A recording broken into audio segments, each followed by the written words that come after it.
শুরু করছি class 6 রাইমার্টন question ব্যাংকের ইংলিশের আমাদের 14 নাম্বার সেট। এটা আমাদের সর্বশেষ সেট, শেষ হয়ে গেল আমাদের থার্ড সামেটিভের অংশ। এখানে যে প্রথমে যে আমাদের গল্পটি আছে, সিনের যে অংশটি দেওয়া আছে নাম্বার 1, এটা হলো স্মার্ট আইসক্রিম থেকে নেওয়া। আমরা চলে যাব সরাসরি কোশ্চেন অ্যান্সারে। প্রথমে যে কোশ্চেনে বলেছে এ নাম্বারে, এর 1 নাম্বারে, where did the ice cream man park the van?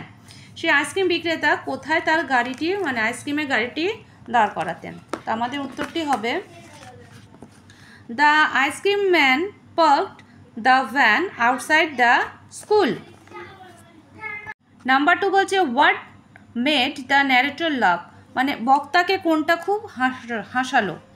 তো উত্তর হবে the narrator laughed when mister Peppy told him you think you are smart, one day you will be too smart. তো বক্তাকে সেই আইসক্রিম বিক্রেতা বলেছিল যে তুমি ভাবছো যে তুমি খুব চতুর, তো একদিন তুমি অবশ্যই আরও বেশি চতুর হবে। Number 3, to whom did the ice cream man give free ice cream? আইসক্রিম বিক্রেতা কাকে ফ্রিতে আইসক্রিম দিত? The ice cream man gave free ice cream to kids who had no money.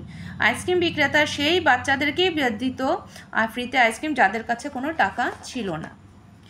Number 4 বলছে how did the speaker know that mister peppy was a soft hearted person?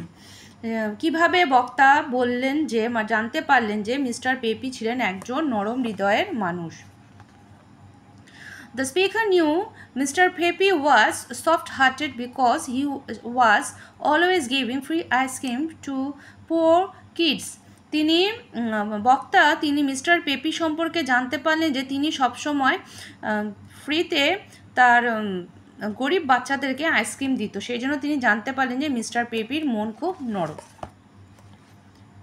তারপরে বলছে number 5 যে describe all different types of ice cream of mister peppy. তো আমাদের যে passage আছে এখানে বলছে যে বিভিন্ন রকমের আইসক্রিম যে মিস্টার পেপি যে বিক্রি করতে, সেই আইসক্রিমগুলো কী কী। তো এখানে আমাদের কিন্তু সেই আইসক্রিমগুলো সম্পর্কে কোনো কিছু এখানে দেওয়া নাই, এখানে শুধু দেওয়া আছে যে উনি ডিফারেন্ট আইসক্রিম ব্যবহার করতেন। শুধু এই প্যাসেজটুই, দুটো অপশন, এই দুটো প্যাসেজে আমাদের এই অপশনটা দেওয়া নেই, কোন কালারের যে আইসক্রিমগুলো ছিল ওগুলো দেওয়া নেই। তাহলে আমরা লিখব এভাবে, mister peppy sold ice cream of all different types. তিনি মিস্টার পেপি বিভিন্ন রকমের আইসক্রিম বিক্রি করতেন। তার সঙ্গে আমরা জুড়ে দিতে পারি he had every flavour there is, তার কাছে বিভিন্ন ফ্লেভারেরও ছিল। এরপরে চলে আসছি আমরা বি নাম্বারে বলছে right true false. Number 1, the ice cream man sold only one kind of ice cream. সে আইসক্রিম বিক্রেতা কেবলমাত্র এক রকমের আইসক্রিম বিক্রি করতেন, সেটা হবে false. Number 2, the ice cream man was unkind, মানে আইসক্রিম বিক্রেতা আনকাইন্ড ছিল, মানে দয়া বলতে কিছু ছিল না। The ice cream man give ice creams to poor kids at free of cost, ice cream বিক্রেতা গরিব বাচ্চাদেরকে ফ্রিতে আইসক্রিম দিত। Number 4, the ice cream man dislike the narrator, ice cream বিক্রেতা সেই বক্তাকে পছন্দ করতেন না, এটাও হবে true. The ice cream man fail sorry for poor people, ice cream বিক্রেতা সেই গরিব মানুষদের প্রতি তার খুব দুঃখ হতো, এটা হবে ট্রু। নেক্সট নাম্বার সি বলছে complete the following sentence with information from above the passage. উপরের প্যাসেজ থেকে আমাদেরকে কি বাক্যটি সম্পূর্ণ করতে বলা হয়েছে। নাম্বার 1 বলছে mister Peppy once told the narrator, এটির উত্তরটি হবে You think you are smart, one day you will be too smart. Number 2 হবে বলছে Mr. Pepe was always give free ice cream to kids who had no money. Number 3, it all started with the ice cream man Mr. Pepe. এ হয়ে গেল আমাদের C নাম্বারের question. এরপরে আসছে আমাদের number 2 এর কবিতার অংশটি। তো এই কবিতাটি নেওয়া হয়েছে দ্য ব্লাইন্ড বয় থেকে। এরপরে পরের পেজে আমরা চলে যাব, এর কোশ্চেন অ্যান্সারগুলো সলভ করব। এরপরে আমাদের যে কবিতার অংশটি তার কোশ্চেন বলছে নাম্বার 1 বলছে what is the name of the above poem, কবিতাটির নাম কী ছিল? তো হবে the name of the above poem is the blind boy. Number 2, by what does the blind boy identify the sun. সে অন্ধ ছেলেটি কিভাবে বুঝতো যে কিভাবে সূর্যের আলোটা সে বুঝতে পারতো যে এখন রোদ হচ্ছে। The blind boy identifies the sun by the warmth he feels on his skin. সে বুঝতো যে সূর্য উঠছে কারণ যখন তার মুখের মধ্যে সূর্যের আলো পড়তো, সে উষ্ণতা দেখে সে বুঝতে পারতো। Number 3, how does the boy know whether it is day or night? সে ছেলেটি কীভাবে বুঝতো যে এখন দিন আর কখন দিন কখন রাত। The boy knows it is day or night by his own activities. সে বুঝতো যে নিজের কাজকর্মের দ্বারা সে বুঝতে পারতো। It is night when he sleep, যখন সে ঘুমাতো তখন হতো রাত। And day when he is awake and plays, এবং দিনের বেলায় সে বুঝতো যখন সে জাগা থাকতো এবং খেলতো। এরপরে চলে আসছি আমরা বি নাম্বারে বলছে complete the following sentences with information from above the poem. কবিতার অংশ থেকে আমাদেরকে বাক্যটি কমপ্লিট করতে বলা হয়েছে। পিপল সে, নাম্বার 1 বলছে people say the sun shines bright. Number 2, blind boys day or night whenever he sleep or play, যখন সে খেলতো এবং জাগা থাকতো মানে জেগে থাকতো। Number 3, people talk of wonders, মানে সমস্ত যে আকর্ষণীয় জিনিসের সম্পর্কে বলতো, কিসের বলতো, থিংস। এরপরে আসছে আমাদেরকে আনসিন আমাদের বুঝতে হবে। বলছে books are hour real friend, বই আমাদের সত্যিকারের বন্ধু। The habit of reading books began long before the invention of printing press. বই পড়া হচ্ছে তখন বিজ্ঞান লং, অনেক আগের থেকেই শুরু, লম্বা সময় থেকে এটা শুরু হয়েছে। The invention of printing press, যখন না আমাদের প্রেসের মধ্যে বই ছাপা শুরু হতো তারও আগে থেকে এই বই পড়ার অভ্যাসটা ছিল। If you start reading books reading will become a habit, যদি তুমি বই পড়ো তাহলে এই বই পড়াটাই তোমার মধ্যে অভ্যাস হয়ে দাঁড়িয়ে পড়বে।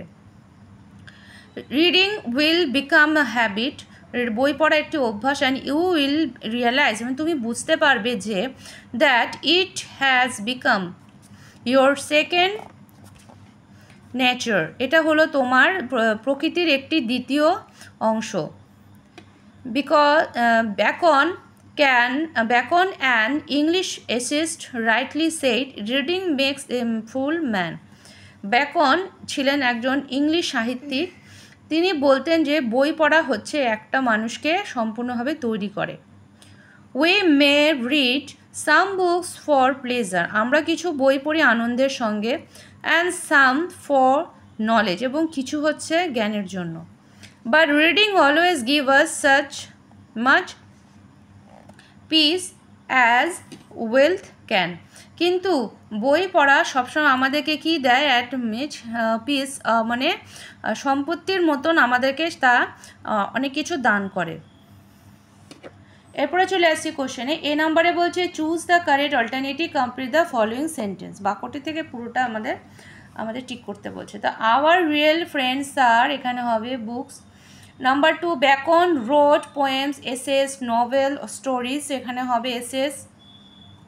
Number 3, books give us only pleasure, only knowledge, not only knowledge but also pleasure, only সরো, কোনটা হবে এখানে হবে সি নাম্বারটা, আমাদেরকে জ্ঞানও দিচ্ছে আনন্দও দান করে। নাম্বার বি বলছে এরপরে কোশ্চেন অ্যান্সারে বলে নাম্বার 1 বলছে what can become our second nature, আমাদের প্রকৃতির দ্বিতীয় অংশটি কী আছে, the habit of reading will become our second nature. Number 2, what makes a full man, কোনটা মানুষকে সম্পূর্ণ তৈরি করে, reading makes a full man. Number 3, who was Bacon, Bacon কে ছিলেন, ব্যাকন ছিলেন, আমরা লিখব Bacon was an English essayist. এরপরে আসছে আমাদের সি নাম্বারে বলছে find out the words from the above passage, understand এটা হবে এখানে রিয়ালাইজ।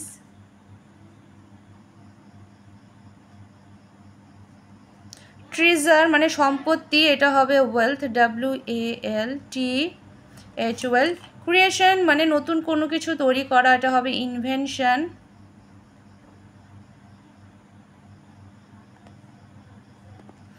জয় মানে আনন্দ, এখানে হবে প্লেজার। নেক্সট চলে আসছি গ্রামার অ্যান্ড ভোকাবুলারিতে। হবে এখানে বলছে add suitable prefix or suffix. আমাদের ব্র্যাকেটে যে ওয়ার্ডগুলো দেওয়া আছে এখান থেকে আমাদেরকে সাফিক্স অথবা প্রেফিক্স অ্যাড করে লিখতে হবে। Number 1, we believe in international, এটা হবে এখানে ব্রাদারহুড। নাম্বার 2 হবে হচ্ছে doctor advise the patient to take spoonful. Number 3 হবে at least he was found unconscious under the bridge. Number 4, B.R. Ambedkar fought for the upliftment of the backward classes. উত্তরগুলো দেখে নাও। Number 5 এরপরে বলছে, number 5 বলছে write the meaningful sentence of your own each of the given in the sentence. এখানে imperative sentence, interrogative sentence, exclamatory sentence, optative, এর সম্পর্কে আমাদের প্রত্যেকটি একটি করে উদাহরণ দিতে বলেছে। তো ইম্পারেটিভ সেন্টেন্স হচ্ছে আমরা আদেশ, অনুরোধ, যেগুলো অনুরোধ দিয়ে যে বাক্যগুলো করি ওগুলো হবে imperative. Please close the door. Interrogative sentence আমাদের প্রশ্নবাচক বাক্য। What is your name. Exclamatory sentence কোনো কিছু বিস্ময়সূচক বাক্য। What a beautiful day. Optative sentence মানে কোনো কিছু হতে পারে বা সেক্ষেত্রে রিকোয়েস্টের ক্ষেত্রে আমরা দিতে পারি may you have a long and happy life. Next চলে আসছি নাম্বার 6-এ। নাম্বার 6-এ বলছে আমাদেরকে ফিল ইন দ্য ব্ল্যাঙ্ক হবে we have finished our job. I shall win a prize next time. Number 3, the young boy died a week ago. Number 4, she হবে met, এই যে met হবে, she met many people there. Number 5, neither he or his brother has done it. উত্তরগুলো দেখে নাও। finished, win, died, met, has। এরপরে number 7-এ বলছে there was once a little girl who lived in the middle of a deep dark forest with her parents.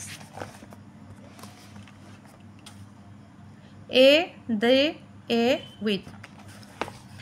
এরপরে বলছে number 8 আমাদেরকে making sentence বলছে বাক্য রচনা করতে হবে। Secret, helpful, wonderful, terrific.